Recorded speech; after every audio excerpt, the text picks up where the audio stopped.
It's not known exactly how many people have been killed.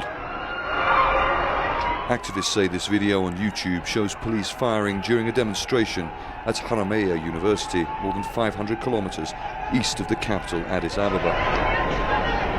Activists say there are protests like this happening almost every day. It's a sharp contrast with the capital, where developments such as these are springing up all over Addis Ababa, contributing to the country's booming economy, one of the fastest growing in the world. A government plan to, as it describes, better integrate development across the wider region is facing growing opposition from many of the people who live here. No one we asked would speak on camera, but these farmers are being offered cash to give up their land to developers.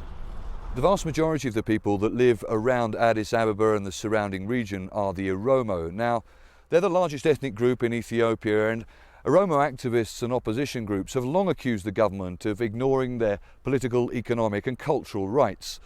And police have shot dead a number of people at anti-government protests in the Oromo region in recent days.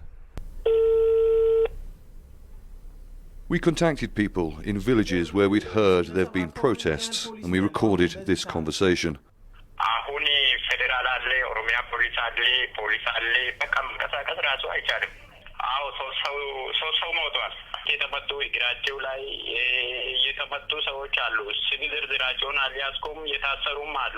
Displacing and evicting them. And Bekele Gerba is an Oromo opposition leader.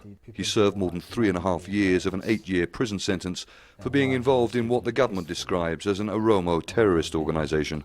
But the question is, development is not only physical development. It's not only building. It's not only constructing houses. It should be some kind of human development. Those indigenous people on that area must be developed as well.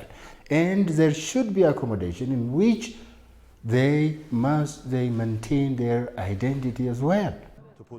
Government leaders say they are listening. Like I said, the government will continue to take measures to address the concerns of people.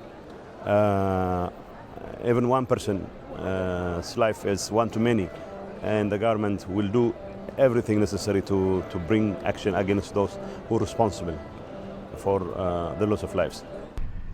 As Ethiopia builds towards the future, many of the Oromo people say they are feeling increasingly left out.